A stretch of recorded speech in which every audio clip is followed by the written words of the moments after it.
জয় গুরু। পরম দয়াল আমার, তোমার চরণে জানাই শতকোটি প্রণাম। আর আপনাদের প্রতি প্রত্যেককে জানাই আনন্দিত জয় গুরু। আজকে যে আলোচনাটি করব সেটি খুবই একটি সুন্দর আলোচনা, খুব গুরুত্বপূর্ণ আলোচনা। বীজ মন্ত্র। বীজ মন্ত্র কি যারা দীক্ষা নিয়েছি তারা সকলেই জানি, যারা দীক্ষা নিয়েছি সকলেই জানি বীজ মন্ত্র কি।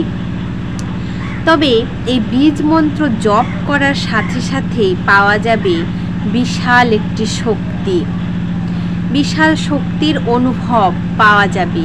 পদ্ধতিটা কিভাবে আমরা বীজ মন্ত্র জপ করলে আমরা সেই শক্তিটা অনুভব করতে পারবো, সেই নিয়ে আজকে আলোচনা করব। সকলেই কিন্তু মনোযোগ সহকারে শুনবেন।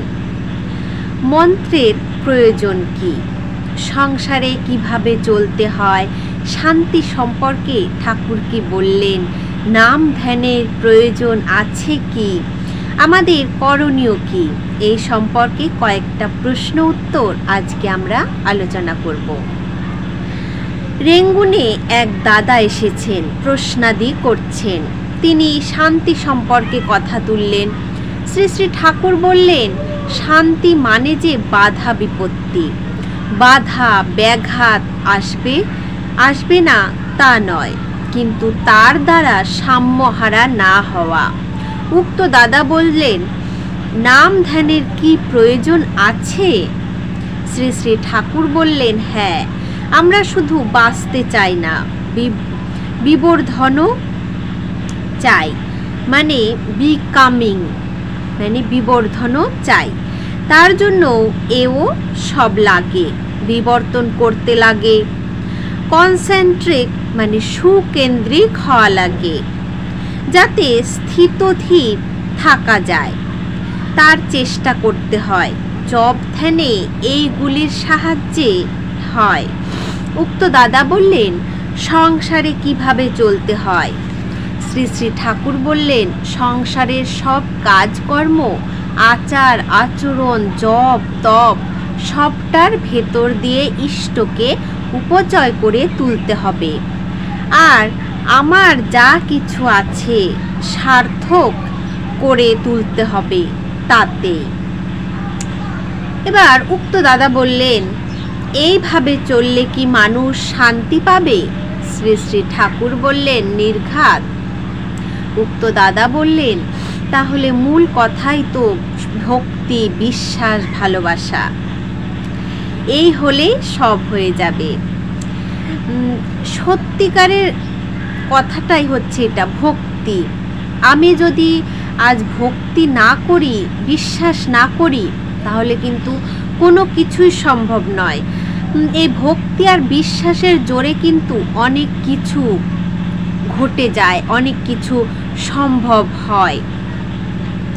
শ্রী শ্রী ঠাকুর বললেন, এই হলেই সব আসে, এর মধ্যে অনেক কিছু আছে। উক্ত দাদা বললেন, মন্ত্র মানে কি, মন্ত্রের প্রয়োজন কি? শ্রী শ্রী ঠাকুর বললেন, মন্ত্র মানে যা মনকে প্রবৃত্তি থেকে ত্রাণ করে।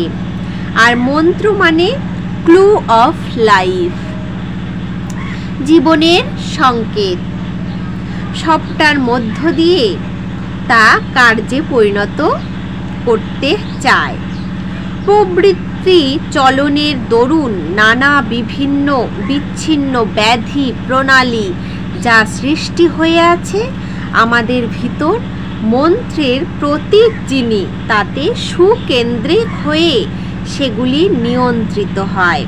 আনন্দ মুখর অর্থ ভাবনার সমন্বিত মন্ত্র জপের ভিতর দিয়ে মানুষের অবচেতন মনের অনিয়ন্ত্রিত বহু কিছুই উদ্ভাসিত হয়ে নিয়ন্ত্রিত হয়ে উঠতে পারে। উক্ত দাদা বললেন, বীজ জপ করার সাথে সাথে কি তার শক্তির টের পাওয়া যায়? এটা আমাদের প্রত্যেকের কিন্তু জানা দরকার যে বীজ জপ করার সাথে সাথেই কি আমরা ফল পাবো, সাথে সাথে কি তার শক্তি আমরা টের পেতে পারি? সেই দাদাটিও এই প্রশ্ন করলেন। এটা আমাদের জানা ভীষণই দরকার। শ্রী শ্রী ঠাকুর বললেন, সুকেন্দ্রিক হয়ে করলেই হয়। শ্রী শ্রী ঠাকুর বারবার বলেছেন সুকেন্দ্রিক হতে। এটাই তো আমাদের অভাব, এটাই আমরা হতে পারি না। আমরা অনেক সময় ফাঁকা ফাঁকা করি, তাতে বোঝা যায় না। সুকেন্দ্রিক হয়ে করলে ফ্ল্যাশ আসে, আলো আসে। এটা কারো অন্তর্দৃষ্টির ভিতর দিয়ে বেরোয়, কারো বিশেষ শক্তির ভিতর দিয়ে বেরোয়। এটাকে বলা হয় অনুভূতি, আর একটাকে বলা হয় বিভূতি। কারো দুটোই একসঙ্গে হয়, আবার এমনতর হয় আমি হয়তো কথা কইতে জানি না, এমন কথা বলছি কি করে বলছি জানি না। যারা শোনে তারা স্পেন বা মন্ত্রমুগ্ধ হয়ে যায়। উক্ত দাদা বললেন, অনুভূতিটাই তো দরকার, বিভূতির তো দরকার নেই। শ্রী শ্রী ঠাকুর বললেন, কোনোটাই কিন্তু ফেলনা নয়, আবার আমার কোনোটারই দরকার নেই। দরকার তাকে, তিনি ছাড়া যা দরকার মনে করব, মন ও যাবে সেই দিকে।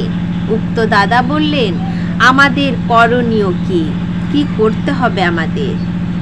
শুধু বীজ মন্ত্র যদি সুকেন্দ্রিক হয়ে করি তাতেই কি চলে যাবে, না আরও কিছু করতে হবে? শ্রী শ্রী ঠাকুর বললেন, করণীয়। করণীয় হলো যজন, যাজন আর ইষ্টভৃতি। এই তিনটি যদি আমরা একসঙ্গে চালাতে পারি তবে কিন্তু আমরা শক্তিটাকে অনুভব করতে পারবো, অবশ্যই করতে পারবো। যজন মানে হচ্ছে নিজে করা, যাজন মানে অন্যের মধ্যে সঞ্চারিত করা, আর ইষ্টভৃতি করা মানে নিজে কিছু খাবার খাওয়ার আগে রোজ তাকে নিবেদন করা। তার জন্য করার মধ্য দিয়ে অনুরাগ বাড়ে। ছেলেপিলের দিকে ওইভাবে ছেলেপিলে সেটা দেখে কি হবে, ওইভাবে মা বাবাকে দেবার অভ্যাস করতে হয়। যেমন আমি আজকে যদি আমার ইষ্টকে কিছু দিচ্ছি, আমার ছেলে মেয়ে সেটা দেখছে, দেখে তারাও কি আমার মতো সুকেন্দ্রিক হবে, আমার মতো দৃষ্টিটা তাদেরও হবে যে আমার মা বাবা দিচ্ছে আমিও দিই। এইভাবে করতে করতে ছেলে পিলের মধ্যেও কি সেই অভ্যাসটা জন্মাবে।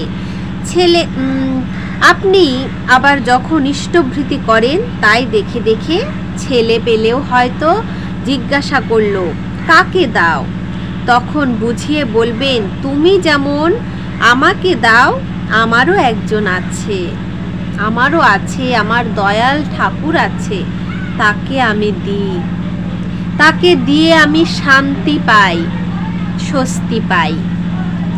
তাই শ্রী শ্রী ঠাকুর বলেছেন, বীজ মন্ত্র তো করতেই হবে, তার সঙ্গে যজন যাজন ইষ্টভৃতি আমাদের একান্তই করা ভীষণ দরকার। তাহলে আমরা সেই বিশাল শক্তির যে অনুভূতি সেটা কিন্তু অবশ্যই পেয়ে যাব। সাথে সাথে না পেলেও কিছুদিন পরে আমরা নিশ্চয়ই সেটা বুঝতে পারবো। আজকের আলোচনা প্রসঙ্গ এই পর্যন্তই। জয় গুরু।